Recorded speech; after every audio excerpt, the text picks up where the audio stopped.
Some folks opened their car insurance renewal this year and found the bill had jumped. No accidents, no tickets, nothing about their driving had changed on paper.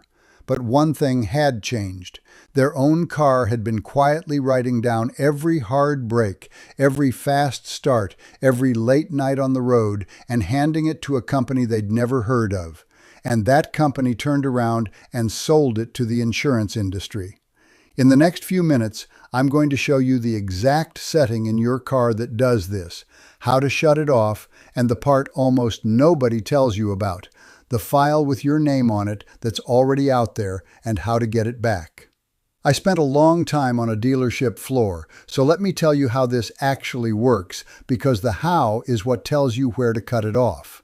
Behind your dash, or up under one of the front seats, there's a part called the telematics control module. It's a flat metal box about the size of a paperback with a wiring harness plugged into one end and two antenna leads coming off it. One of those leads is a cellular antenna. That module has its own connection to the cell network, same as your phone, and it never really sleeps. Every time you drive, it can log your speed, how hard you hit the brakes, how quick you get on the throttle, what hours you're out, and how many miles you cover. That's not a conspiracy, that's the brochure. They just call it a safety feature. Here's where it stops being a safety feature. General Motors ran a program called OnStar Smart Driver. It was sold to owners as a friendly little coaching tool. Check your driving score, become a safer driver, feel good about yourself. What a lot of those owners did not understand is that the same program was piping their driving data straight to two data brokers. Write these names down because they matter in a minute. The first is LexisNexis Risk Solutions. The second is Verisk Analytics. These are not insurance companies. They're the middlemen who buy up data on you and sell it to the insurance companies as a report. And here's the dirty little detail on how folks got signed up in the first place. Most of them never knowingly agreed to any of it. The government's own investigators said the enrollment was misleading. Picture it. You're sitting in the dealership at delivery, the salesman is setting up your account and your phone app for you, tapping through screen after screen on your behalf, being helpful, and somewhere in that blur, you got enrolled in the driving program without ever once understanding that's what happened. Or you set the car up yourself at home, and the way the boxes were worded, agreeing to use the app quietly meant agreeing to be scored. That's not consent. That's a hand moving fast while your eyes are pointed somewhere else. Now stay with me, because this is the part that got people mad. One driver requested his own file, the report LexisNexis had built on him, and it came back 258 pages long, 640 individual trips, every one with a start time, an end time, the distance, and a little flag every time he braked hard or accelerated fast. He never signed up for that. He signed up for a driving score. And when analysts went and looked at the numbers, drivers who got flagged in those telematics reports were paying somewhere between 12 and 21% more for their insurance than drivers who weren't. Same person, same car. The only difference was the car had been talking behind their back, and General Motors made about $20 million selling it. And think hard about what they were actually grading you on. A hard brake gets you a flag. But you and I both know that half the hard breaks in your life are the times you did everything right. The kid ran out, the light went red, the truck in front of you stopped dead, and you stood on that pedal and you avoided a wreck. In their file, that alert, defensive driving, looks identical to reckless driving. You get a black mark for the exact reflex that just saved somebody's life. And it isn't only one company. When a privacy group went through this whole industry a couple years back, they lined up 25 car brands, and every single one of them failed the review. All 25 were hoovering up more about you than they had any business touching. General Motors is just the one that got dragged into the courtroom and the headlines. So don't sit there thinking you're safe because you don't drive a Chevy. Assume your car does a version of the same thing until you've proven to yourself that it doesn't. And let me put some more meat on just how far this went, because the GM number is only the part that made the news. The data these cars grab isn't a once-a-day snapshot. On some of them, it's sampled as often as every 3 seconds you're behind the wheel. Every 3 seconds. And GM wasn't even the cheap date. A Senate investigation found Hyundai handed the driving data off 1.7 million of its own cars to one of those same brokers and got paid a little over $1 million for the lot. Do the arithmetic, and that's about 61 cents a car. 61 cents was the going rate for a year of knowing everywhere one family drove. And when that privacy group tallied up the whole industry, better than 3/4 of the brands, 76% of them, were outright selling your data, and 84% were handing it to outside outfits one way or another. This is not a couple of bad apples. This is the standard way the business runs, with a couple of them just dumb enough to get caught doing it.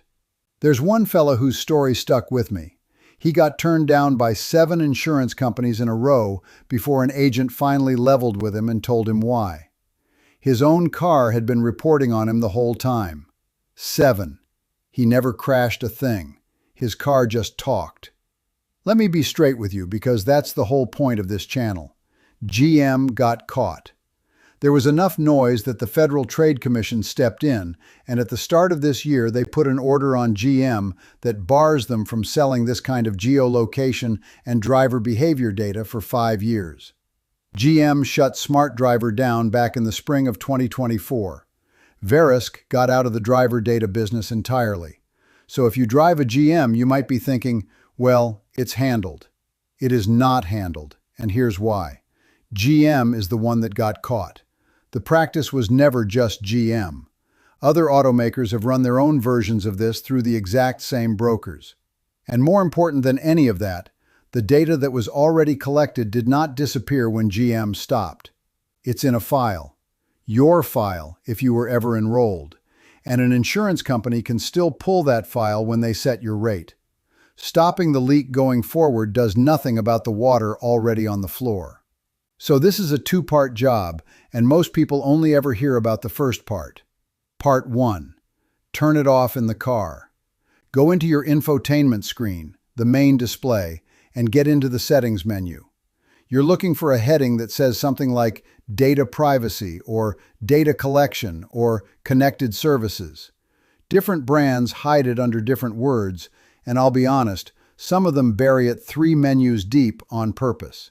Inside there, you'll find toggles for sharing driving data, for any smart driver or drive score type program, and for third-party data sharing. Turn all of that off. If your car has a companion phone app, open that too. Go into the account and privacy section and shut off data sharing there as well, because the app and the car keep separate switches, and flipping one does not flip the other.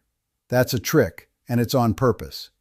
Part 2 is the one nobody tells you about, and it's the one that actually protects your wallet.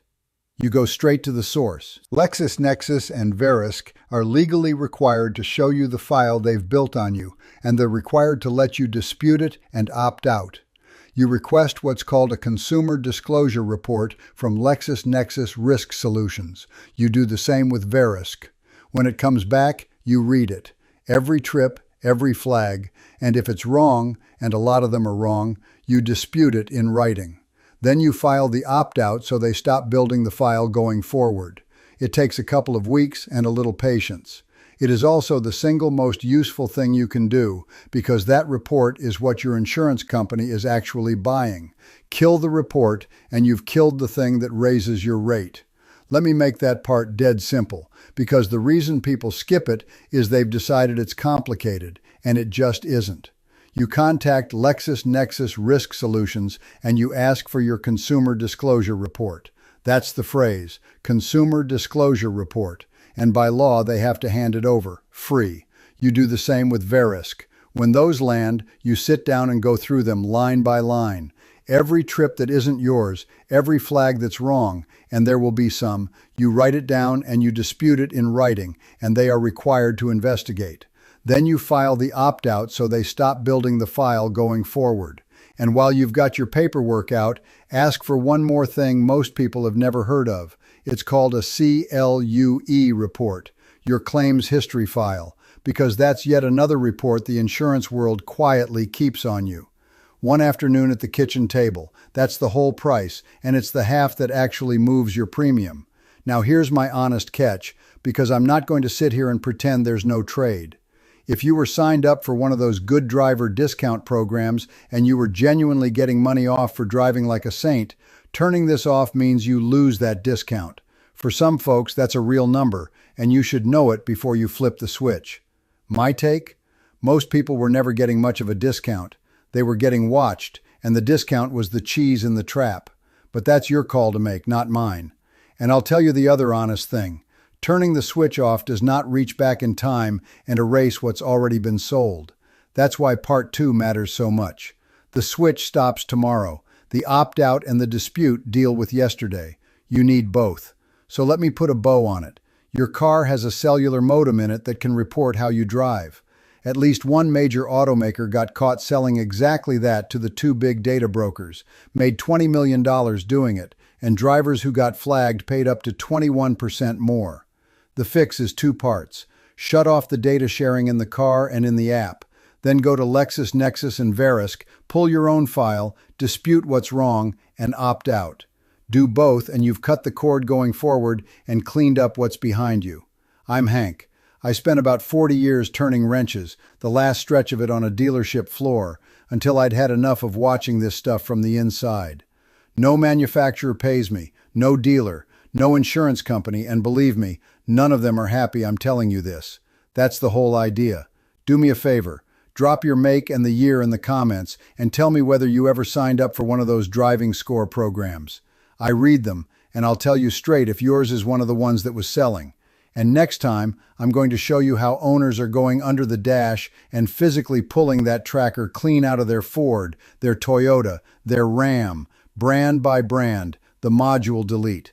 It's the most permanent version of everything we've been talking about, and it's a job a regular person can do in their own driveway.